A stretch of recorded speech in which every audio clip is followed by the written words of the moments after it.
Update करते हैं ननकाना साहब से। नियामत अली की रिपोर्ट के मुताबिक शाहकोट थाना सिटी शाहकोट पुलिस की बड़ी कार्रवाई। पुलिस मुख्तलिफ वारदातों में छीनी हुई लाखों रुपए की नकदी, मोटरसाइकिल और असला बरामद। पुलिस मुल्ज़मान साजिद उर्फ साजू और अवैस से डकैती के 6 मुकदमात का सुराग, मजीद तफ्तीश जारी।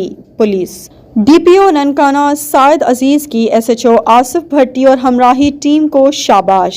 पुलिस जराइम पेशा अनासर के खिलाफ मौसर कार्रवाइयाँ बिला इम्तियाज जारी हैं। DPO साइद अजीज शाहकोट अवामी जान माल का तहफ़्फ़ुज़ और समाजी खिदमत अव्वलीन तरजीह है।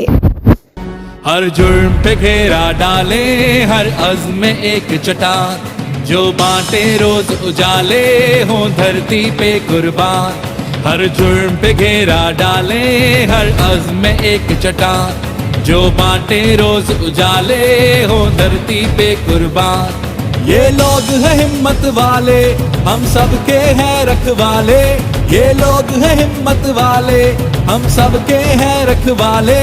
ऐ जान मुझे पहचान, मैं तो हूँ तेरा मान, मान मान हाँ मान।